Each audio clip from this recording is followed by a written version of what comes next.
Historic Hinkle Fieldhouse in Indianapolis, Indiana. The home court advantage has been real for the Butler Bulldogs. A tough task today for the 17th ranked Creighton Bluejays. Hi again, everybody. Alongside my partner, LaFonso Ellis, I'm Kevin Kugler. 3 weeks ago, these two teams played 197 combined points. Are we in for that today? I look forward to that. You're talking about 6 guys combined, averaged over 20 points a game in that game. It was absolutely incredible. For Creighton, this is a game to keep pace. They're projected as a 4 seed, can't lose one on the road. For Butler, they find themselves in a 4-way tie for 5th place. They gotta keep pace and adds a big win to their resume. Something to look forward to. Gotta run Creighton off the 3-point line, make 11 a game, held them to 9 in the last game. Our starting lineups are sponsored by Jeep. There's only one. Baylor Shireman's one of those guys you have to run off the 3-point line. He had a points, assists, rebounds, triple-double. The first ever of that kind in Creighton history. And for the Butler Bulldogs, Pierre Brooks has done a little bit of everything. Enters this game averaging 16 points per game. Adds some much-needed firepower, the ability to be able to shoot the 3 with deep range, post you, drive you. He's got to get to the foul line today. Thad Matta in his 3rd season as Butler head coach. You see his record. How about his record at home? That Hinkle Fieldhouse advantage, 34-10 here as Butler head coach. But Greg McDermott's done a nice job in his career against Butler. A 13-9 record in his 14th season at the helm, looking for win number 599 in his career today.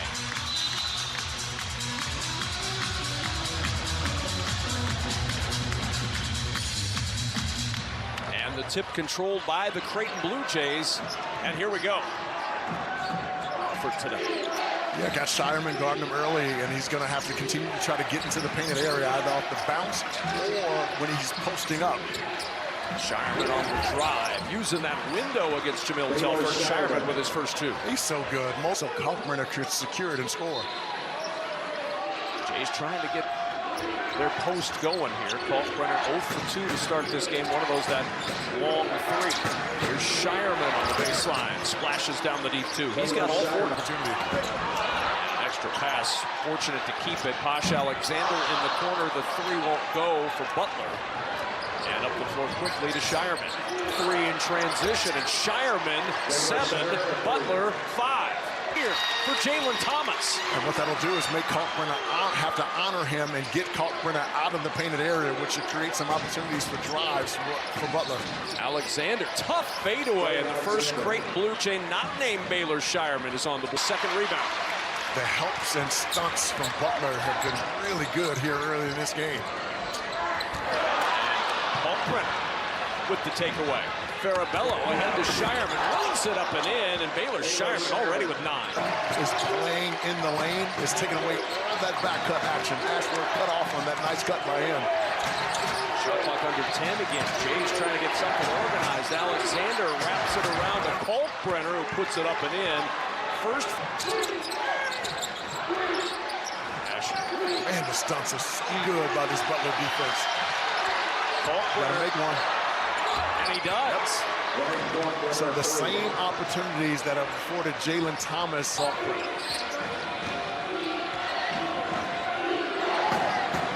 Shireman and Kalkbrenner, 16 of the 18 Creighton points. Ashworth probing inside and able to wriggle his way in for 2. Well, that late screen. Kalkbrenner will try again from 3. Rattles it off. Rebound inside. How about Mason Miller working hard on the glass, and Miller, who averages just under 4. And folks, Bowden Cappy doesn't shoot very many threes. That's now his 6th made 3 on 14 attempts, but his last 2 came against Creighton in Omaha. And Ashworth with the answer, the fadeaway. He's got 4. Just slightly. Davis, acrobatic shot against Ashworth. Fine shooters. There's one. Trey Alexander drives on Kapke, muscles that one to the rim. And the Jays within 5. From 3 today with 2. Couldn't get that one to rattle home. And here come the Jays now looking to push ahead to Kalkbrenner. Kalkbrenner really did a nice job of getting back out from underneath the basket into a position where he could put that one down to get the offensive rebound. The swing around to Telford. That 3 won't go, and Shireman I'm confident if those guys would have had a bite of this bench pretzel, they would have made the last there's three. no doubt. See, Trey Alexander nibbled on a pretzel during the last time out. He's on the board. 1 point. Shot clock at 10. Ashworth on the handoff. Ashworth in traffic. Nice shot by Ashworth. Did a really nice job of reading what Jalen Thomas. With Creighton down 1. Jays looking for their first lead since it was 11-10. Inside, it's 2 more, and Baylor Shireman does give them that first lead since 11-10. Huge break. Dodged the bullet there. Inbound to Davis, 1 second. Davis for 3, won't go. Halftime arrives, and Butler by 1 at the break. An entertaining and fast-paced first half in Indianapolis. 35-34. Butler with the advantage by 1. We'll send you to Rob Stone in Los Angeles for the Jeep halftime report right after this. You're watching College Hoops on Fox. The NCAA tournament, Butler trying to improve their resume to get into the NCAA tournament. 4 teams at 7-7, and they're one of them, and they've got to create some separation here late.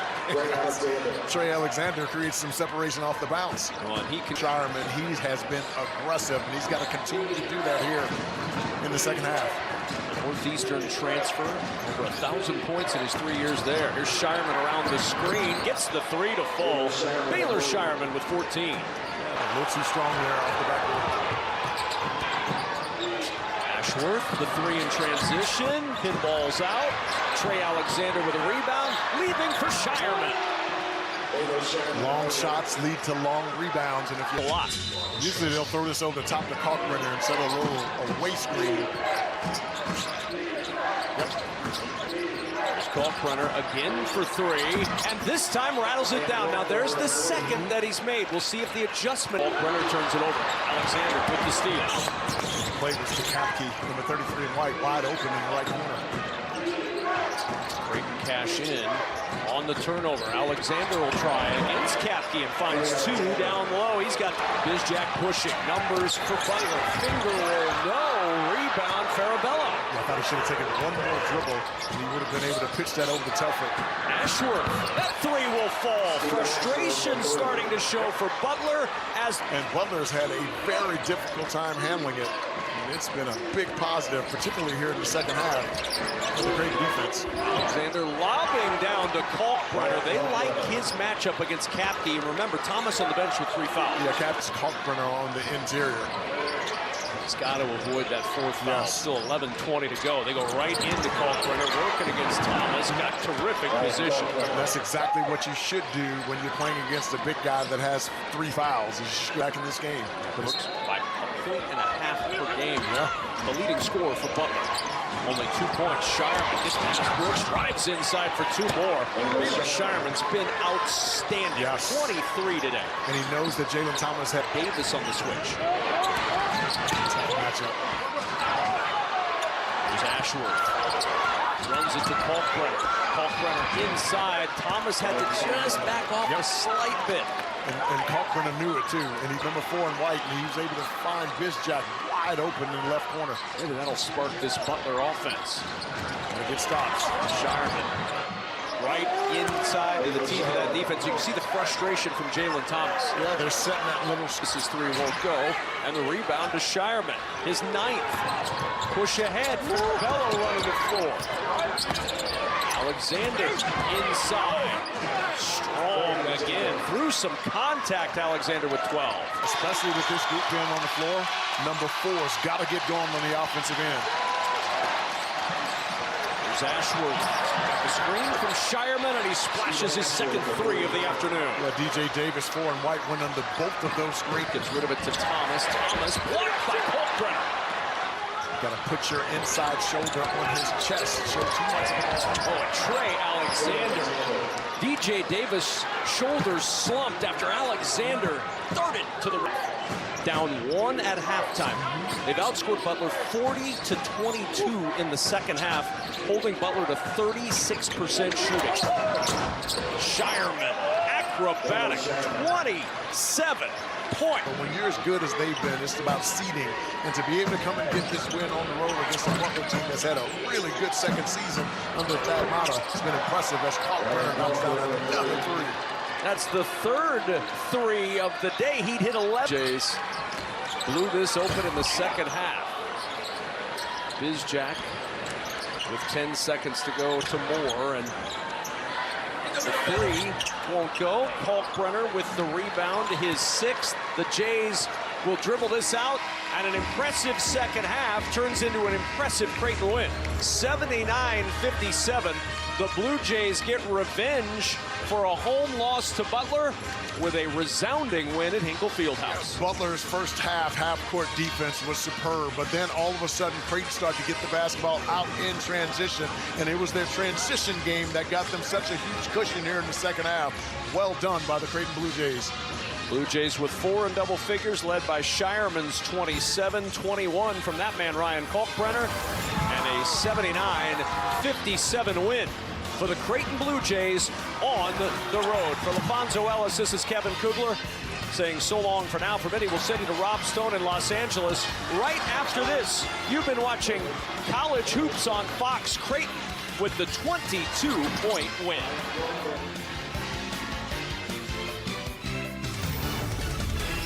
I'm Stone, Casey Jacobson, and Laval Jordan here with you, and we'll go back to Indianapolis momentarily. We're going to hear from Baylor Shireman and Creighton head coach Greg McDermott as the Blue Jays push their winning streak to 3 straight. They've now taken 6 of their last 8, and they are all alone in 3rd place in the Big East standings, and they certainly found their shooting touch from deep in the second half after real struggles in the first. Did they ever? Creighton's big 3 was mighty impressive in this one. That was about as good of a 20 minutes that Creighton's played all year on the road against a hot Butler team, and they got revenge today. It started with Baylor Shireman. He was a flat-out stud today, but it's not just Shireman. It's also Kalkbrenner and Trey Alexander. And in the second half, I thought that Shireman just wore down Butler's defense today. He was everywhere. Constant movement, great shooter. They defended, they rebounded, and they got out in transition. There were too many holes. Shireman, Kalkbrenner, and Alexander in the second half alone combined for 37 points, were 14 of 21 from the field. Are you kidding me? Those 3 way dominated, way outscored Butler's entire team in the second half. He had 22 points. Look, we were talking to Laval about Creighton being on the outside looking in our selection show, the top 16. This win is really impressive, and I'm not surprised if they get on the 4 and possibly the 3 seed when this tournament, or excuse me, the season's all done. Yeah, I agree with you. Extremely impressive, and what I was impressed with, as much as anything, was Greg McDermott and his staff. Look, they gave up 90-plus points at Creighton. They gave up 35 in the first half, Casey. They were down 1 heading into the locker room. And the adjustments they made, we always talk about the middle 8. The last 4 minutes in the first half, they went on the run.